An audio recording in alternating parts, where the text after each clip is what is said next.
नमस्ते. मी रमेश मुकादम ग्रामोदय विचार माध्यमातून आज 1 सप्टेंबर रोजी हाके यांनी आयोजित केलेल्या मोर्चाबाबत बोलण्याचा प्रयत्न करणार आहे. व्हिडिओ आवडला तर लाईक करा, सबस्क्राईब करा आणि फॉरवर्ड करा. ओबीसीचे नेते हाके यांनी समस्त ओबीसी समाजाचे आरक्षण वाचवावे या हेतून एक भव्य दिव्य असा धरणा आंदोलन 1 सप्टेंबर रोजी मुंबई या ठिकाणी केलेला आहे. प्राध्यापक हाके यांच्या म्हणण्यानुसार ओबीसी समाजाच्या मागण्या काँग्रेस आणि राष्ट्रवादी हे मान्य करत नव्हते आणि जरांगे पाटील यांनी ओबीसी समाजामध्ये मराठा समाजाचा समावेश करावा म्हणून प्रयत्न केला आणि त्याला काँग्रेस आणि राष्ट्रवादीच्या लोकांनी सहभाग दिला.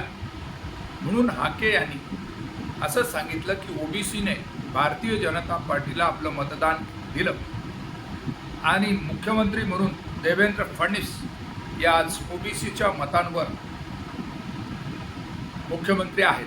असं असताना ओबीसीचं आरक्षण संपवण्याचा डाव देवेंद्र फडणवीस सरकार करते आहे आणि त्याला ओबीसीचे जे काही मंत्री आहेत ते विरोध करत नाहीत. याच्या निषेधार्थ ओबीसीचं संपत चाललेलं आरक्षण वाचवा, कुणबी मराठा सर्टिफिकेटद्वारे मराठा समाज हा ओबीसीमध्ये येतो आणि त्यामुळं ओबीसीचे अधिकार हिरावून घेतले जात आहेत. त्यामुळे सामाजिक समतेला कुठेतरी बाधा येत आहे. ओबीसीमध्ये मराठा हा उच्चवर्गीय समाज समाविष्ट केल्यामुळे ओबीसीचे संपूर्ण हक्क हा मराठा समाज बळकावून घेईल असं हाके यांचं म्हणणं आहे. मराठा समाजाच्या दबावाला बळी पडून सत्ताधारी पक्ष भारतीय जनता पार्टी, काँग्रेस, राष्ट्रवादी, महाविकास आघाडी देखील घाबरत आहे आणि ओबीसीचं आरक्षण संपवलं जात आहे आणि ओबीसीचे आमदार, खासदार नव्हेच जे 9 मंत्री आहेत हे मंत्री त्याला विरोध करत नाही आणि कुठेतरी दबावाचं राजकारण केलं जातं. म्हणून हाके यांनी 1 सप्टेंबर रोजी एक आंदोलनाचा हाक दिलेली आहे. ओबीसी बांधवांनी मोठ्या संख्येने या आंदोलनात सहभागी व्हावं. ओबीसी समाज जर एकवटला नाही तर ओबीसीचे अधिकार हिरावून घेतले जातील आणि तो सर्वात दुःखाचा दिवस असेल असं प्राध्यापक हाके यांचं म्हणणं आहे. प्राध्यापक हाके यांनी केलेला आवाहन ओबीसी समस्त ओबीसीना आता काय भावतंय हे बघणं आवश्यक आहे. ओबीसी समाज हा विविध जातीमध्ये विभागलेला आहे, त्यामुळे ओबीसीची एकत्रित ताकद जमणं गरजेचं आहे.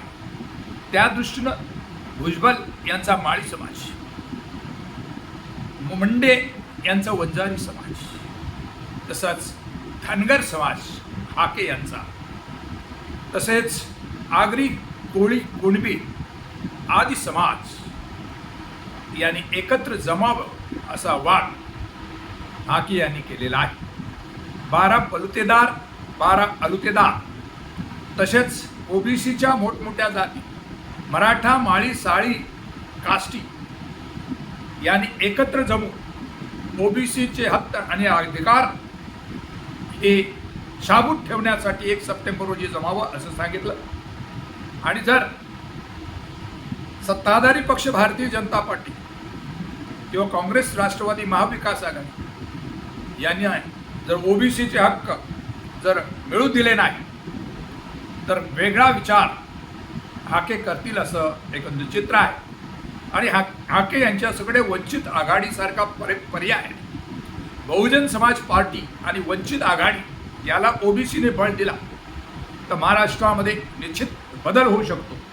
बघूया आता 1 सप्टेंबर रोजी ओबीसी कशा प्रकारे रिॲक्ट होतो.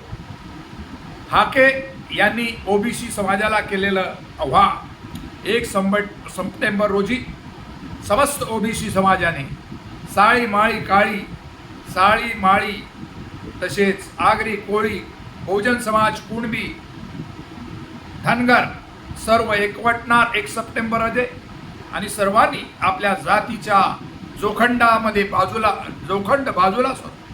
बाबासाहेब आंबेडकरांनी दिलेले ज्या राखीव जागा आहे, मंडल कमिशनद्वारे ओबीसीना मिळालेल्या राखीव जागा यासाठी एकत्र जमावं आणि ओबीसीमध्ये मराठा समाजाची घुसखोरी थांबवावी असं आव्हान त्यांनी केलेलं आहे. या आव्हानाला कसा प्रतिसाद मिळतो आहे तो 1 सप्टेंबर रोजी समजून येणार आहे. या संदर्भात आपली भूमिका काय, कमेंट्स करा आणि माझा व्हिडिओ आवडला तर लाईक करा, सबस्क्राईब करा आणि फॉरवर्ड करा. जय महाराष्ट्र, जय भारत.